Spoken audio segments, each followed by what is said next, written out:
While I was fighting for my life in the hospital, my husband abandoned me. But then karma came knocking. The beeping of machines was the first thing I heard as I opened my eyes, my vision blurry and chest tight. I was in a hospital bed, and the fluorescent lights above me buzzed faintly, as if mimicking the chaos in my body. Everything hurt. I tried to sit up, but pain shot through my abdomen like lightning. A nurse rushed over. "Don't move, honey. You had a serious complication. Emergency surgery. You're lucky we caught it in time." Lucky. That word echoed bitterly in my mind. I looked around, expecting to see Evan, my husband of 6 years, sitting nearby, holding my hand, maybe crying. But there was no one. Just the nurse checking my four and the soft hum of machines keeping me stable. "He was here earlier," the nurse offered, maybe noticing my searching eyes. "But he left an hour after they brought you in." Left? I had just gone through a near-death experience, and he left? I closed my eyes, praying this was just a misunderstanding. Maybe he had gone to get food. Maybe he needed to pick something up. He'd be back, right? The hours passed. Day turned to night. Still no Evan. The following morning, a doctor came in to explain everything. My appendix had ruptured, causing a severe infection. Emergency surgery saved me, but recovery would be slow. I nodded through the details, but my mind was stuck on one thing. Where the hell was my husband? I texted him. "Me, I'm awake. Are you coming today?" "Evan, busy. Can't. Maybe tomorrow." "No, how are you?" "No, I love you." "No, I'm glad you're okay." Just cold, distant words that hit harder than the pain in my side. The nurses tried to keep my spirits up, bringing me extra juice, chatting with me when they had time. But at night, when the room was dark and quiet, the silence screamed at me. I had never felt so alone in my life. 3 days passed. No flowers. No visits. Barely a text message. My phone chimed once, and I hoped, maybe he was finally checking in.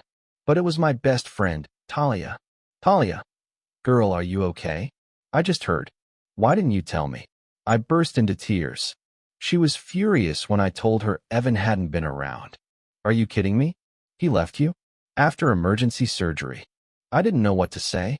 I was still making excuses for him in my head. Maybe he was overwhelmed. Maybe he didn't know how to handle this.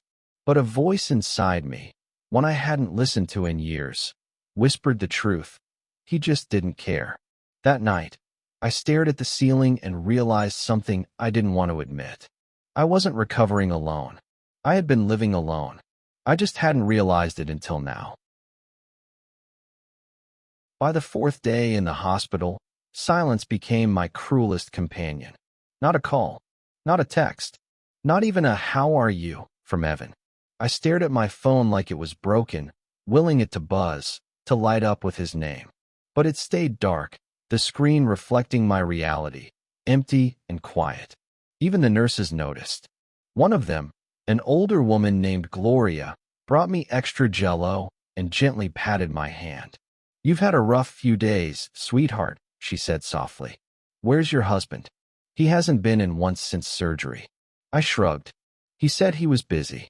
Gloria raised an eyebrow, clearly unconvinced. "Well, you're not alone here. We've got you." And they did. These strangers, nurses, aides, even a janitor who brought me a crossword puzzle, showed more warmth than the man I had shared a bed and a life with for 6 years. The contrast was blinding.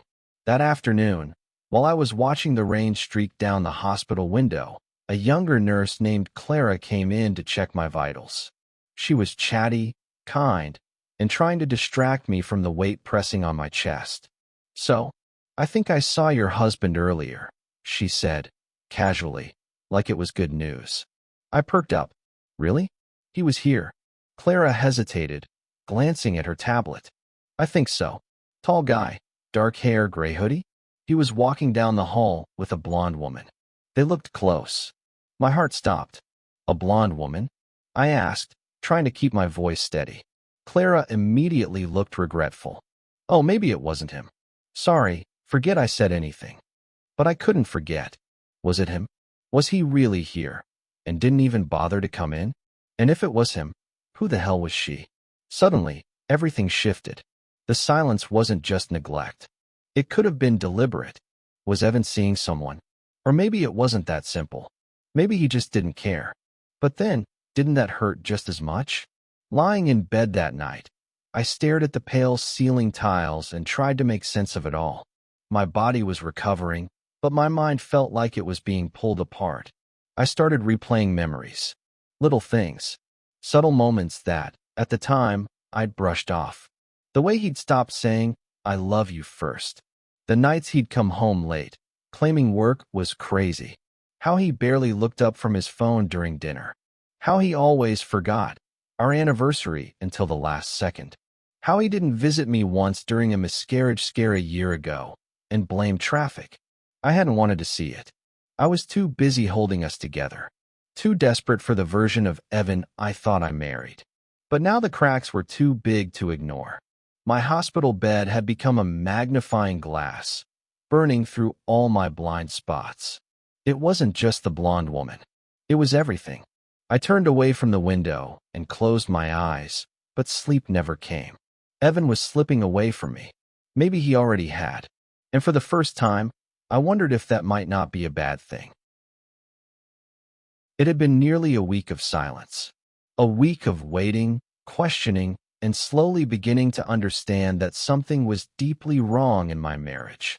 Then, on the 7th morning, he walked in. No flowers. No gentle hug. No, "I missed you." Just Evan, standing at the foot of my hospital bed, holding his phone like it was more important than anything happening in this room. "Well," he said, glancing around with a grimace. "When do you think they're going to let you out? I've got stuff piling up at home." My mouth opened slightly. I couldn't believe those were the first words out of his mouth. "Hi, Evan," I said, my voice raw from the oxygen I'd been on for days. "I'm okay. Thanks for asking." He barely reacted. "This whole situation's been a mess," he went on, ignoring my sarcasm. "The kitchen's disgusting. I had to order out 3 nights in a row, and there's mail all over the place." A hollow laugh escaped my throat, more in disbelief than humor. "I nearly died," I said, watching him to see if it would spark something, anything, in his face. "Nothing." "Well, yeah," he replied, shrugging. "But you're better now. So, when are they discharging you?" I could feel the pressure in my chest again, but this time it wasn't physical. It was emotional, heartbreak layered over disappointment, thick and choking. Evan sat down in the plastic chair next to the bed and scrolled through his phone. I stared at him like he was a stranger. "I had to cancel my golf game last weekend, by the way. Don't think that didn't mess up my whole week." That was it. That was all he had to offer. No concern, no softness, just frustration that my hospitalization had inconvenienced him. He stayed for maybe 10 minutes, didn't ask the nurses how I was doing, didn't hold my hand, didn't even glance at the 4-drip that had been my lifeline for days. Before I could process what was happening, he stood up abruptly. "I've got to go. I've got a call in 20 minutes. Let me know when they're releasing you, okay?" Then he was gone. Just like that. No goodbye. No kiss on the forehead. Just the sound of the door clicking shut behind him. The room felt colder when he left. I lay there for a long time, staring at the same ceiling tiles that had become my constant companions over the past few days. But something inside me had shifted. This wasn't a marriage. This wasn't love. This was survival. His, not mine. And he didn't even try to hide it anymore. It took getting this sick for me to finally see the truth. I didn't have a partner. I had a burden in a husband's clothing. And as the sun slipped lower in the sky that evening, I made a silent promise to myself. One that echoed louder than any words Evan had said. I was getting out. Not tomorrow. Not next month. But soon. Because I deserved more than someone who treated me like an inconvenience. I deserved me back. After Evan's visit, I spiraled, not into despair, but into clarity. The numbness began to wear off, replaced by a fiery determination I hadn't felt in years. Something in me had cracked open, and now the light was starting to pour in. But clarity without proof? That's just suspicion. I needed the truth. Hard, cold, undeniable. That's when I called Liana. She'd been my best friend since college. The kind of woman who didn't hesitate when you needed her. The kind who knew when "I'm fine" really meant "I'm breaking." She'd been checking in on me every day since I was admitted, and I finally told her everything. About Evan's visit, his indifference, the nurse's comment about seeing him with another woman. My gut feelings, the ones I'd been ignoring for too long. "I need to know, Lee," I said, gripping the phone with trembling fingers. "I don't want to go back home and play dumb. I want to see it with my own eyes." She didn't hesitate. "I've got you," she said. "I'll check everything. Phone records, social media, the works. And if he's been bringing someone into your house while you've been stuck in that bed, we'll know." I'd never been more grateful to have her on my side. That afternoon, while I rested and recovered, Liana got to work. She had a way with tech, nothing illegal, but definitely thorough. I gave her remote access to my home security app, which Evan had conveniently forgotten about. He was too arrogant to think I'd be watching. And that was his first mistake. Later that evening, she came to visit me, her face pale but composed. She didn't even wait to sit down. "I found it." I braced myself. "Found what?" She took out her tablet, opened a file, and handed it to me. The screen lit up with footage from the hallway of my house, dated 3 days ago. Evan entering with a woman. Blonde, tall, laughing as she slipped her shoes off like she'd done it 100 times before. He kissed her. In our hallway. My stomach turned. Liana didn't stop there. She showed me screen recordings of text messages pulled from the backup on his laptop, flirty exchanges, late-night photos, even a message saying, "Feels good to have the house to ourselves again." Ourselves. And then came the photo that finally broke me. The two of them in my kitchen, smiling like they owned the place, like I was the intruder. I didn't cry. Not at first. I just sat there, the images washing over me like a tidal wave I couldn't hold back. Not sadness. Not even betrayal. Rage. He'd done this while I was barely clinging to life. While machines beeped beside me. While nurses checked my oxygen levels. While doctors whispered in the halls about my recovery chances. He was playing house. With her. But here's what surprised me most. Underneath the rage, something else sparked. Relief. This was the confirmation I needed, the final piece. I wasn't crazy. I wasn't dramatic. I wasn't the problem. He was. He always had been. And now that I had the truth, I wasn't afraid anymore. I wasn't a victim. The day I was discharged from the hospital, the sun felt warmer than I remembered. The air tasted different, cleaner, lighter. Not because I was physically healed, but because I knew I would never return to the life I'd left behind when I was wheeled into that emergency room. Liana picked me up, her car already stocked with snacks, water, and one beautifully unnecessary bouquet of lilies, my favorite. "You ready?" she asked. "I'm ready," I said, meaning it more than she could know. But I wasn't going home. First stop, the law office. I didn't tell Evan I was out of the hospital. He hadn't asked anyway. As far as he knew, I was still recovering quietly, somewhere out of sight, exactly where he wanted me. What he didn't know was that every step I took now was part of a plan. The lawyer, Ms. Renner, was sharp, calm, and direct. She had kind eyes, but didn't sugarcoat anything, exactly what I needed. We laid everything out, the marriage, the house, the bank accounts, the evidence Liana and I had gathered. I signed a retainer and watched as she carefully labeled a folder with my name and the word "initiated." It felt like planting a flag. I spent the next few weeks rebuilding, not just my body, but myself. I started therapy. At first, it felt awkward. Sitting there, talking about a man who'd hurt me while I was most vulnerable.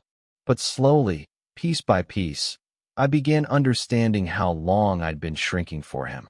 How many times I'd silenced my gut, made excuses, accepted breadcrumbs. I also began taking care of my body again, not to impress anyone, but to honor the woman who survived.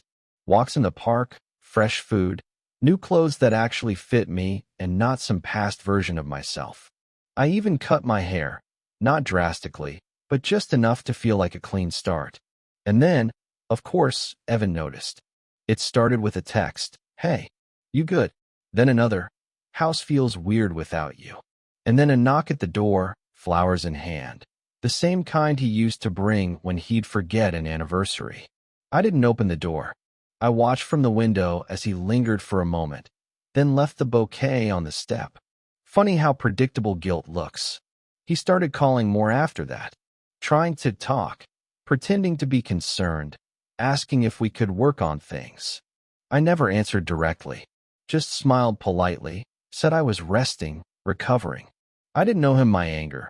I owed myself peace. What he didn't realize was that every time he reached out, it only reminded me of how much stronger I'd become. Because behind the scenes, the legal paperwork was almost done. I had financial documentation, video proof, text messages, and a lawyer who was ready to file the moment I gave the word. Evan thought I was getting better for him. But really, I was getting better from him. He had no idea that the next time we'd meet, it wouldn't be for reconciliation. It would be for court.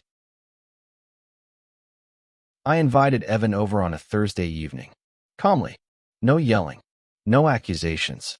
Just, "Can you stop by? We need to talk." He showed up in that same smug, casually confident way he always did when he thought he had the upper hand. Like nothing had changed. But everything had. I sat at the dining table with my laptop open, a thick envelope to the side. He noticed the setup immediately. His eyes narrowed, suspicious, but he didn't say anything. "I thought you should see this," I began, keeping my voice steady. Click. The first video played, recorded just a few weeks ago. Evan walking into the house, hand in hand with a woman who definitely wasn't me. Laughing, kissing, heading into the bedroom that still had my things in it. His face went pale. I clicked again, screenshots of text messages, sweet nothings exchanged in my home, on our shared Wi-Fi. One of the messages even read, "She's not coming back anytime soon.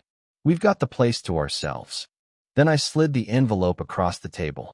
Inside were printed copies of everything, plus a letter from my attorney, outlining the divorce proceedings and my claim to half of everything. More than fair, considering the betrayal. Evan didn't explode at first. He just blinked. Then, like a storm breaking, he snapped. "You spied on me? Are you serious right now?" he barked, slamming his hand on the table. "You were stalking me while I was trying to cope, while I was grieving you." I didn't flinch. "You mean while I was in the ICU? Alone? Fighting for my life?" His jaw tightened. He tried another angle, guilt. "Lana, come on. We can talk about this. I made a mistake, okay? People mess up. You're being dramatic." "No," I said, standing. "I'm being done." That was the moment it all shifted. He realized I wasn't just bluffing or angry.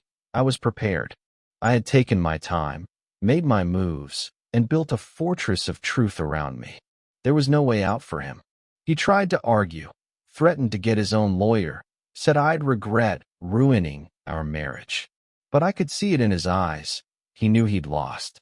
Later that night, I heard through a mutual acquaintance that his girlfriend, the one he brought into our home, had found out everything.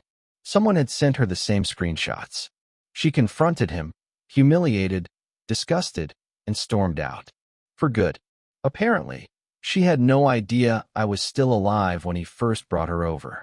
Now both of us had walked away from him, and he had nothing left but the empty shell of the life he'd tried to rebuild with lies. The story spread faster than I ever expected. I hadn't meant for people to find out, but you know how it is. Mutual friends, shared social circles, nosy coworkers. The details had a way of slipping through the cracks, especially once his girlfriend left him and moved out publicly. Suddenly, Evan's name became something whispered over brunch tables and behind office doors. He did what? While she was in the hospital, I always thought something was off about him. People stopped calling him. The invitations dried up. Even the guys he used to golf with seemed to keep their distance now. Nobody wanted to be seen siding with that guy. Meanwhile, I was moving forward. I found a cozy one-bedroom apartment on the edge of the city. It wasn't flashy, but it was mine. I picked out soft curtains and warm lights. I bought fresh flowers every week, just because I could. I started sleeping better, breathing easier, smiling more. I got a new job too, an administrative role at a nonprofit that helps women rebuild after trauma. The irony wasn't lost on me. Every day, I worked beside people who'd lost everything and clawed their way back. It made me feel part of something bigger, stronger. Therapy helped. So did long walks. Music. Laughing with my best friend Leanne over wine. Small joys I hadn't let myself have for years. And then, one day, I met someone. It wasn't some whirlwind romance or grand gesture. It was just a kind man in a bookstore who recommended a novel I ended up loving. We had coffee the next week, then dinner, then another. He listened when I spoke, remembered things I said, asked how I was feeling without making it about himself. It was easy. I wasn't rushing into anything. I wasn't looking for someone to save me. I'd already done that part myself. But for the first time in a long time, I felt open to the idea that love didn't have to come with fear or manipulation. As for Evan, he stayed in the same house. Alone. I heard from a neighbor that he tried to date again, but nothing stuck. People didn't trust him. Some still avoided him in the grocery store. Karma, it seems, had a longer memory than I expected. He even reached out once. A short message, "Hope you're well." I didn't respond. Because I was well. I was better. I had reclaimed my life, my voice, and my peace. I no longer woke up with anxiety gnawing at my chest. I didn't cry in the shower or wait for a text that never came. I didn't beg to be seen. I was seen. By me. And that was more than enough.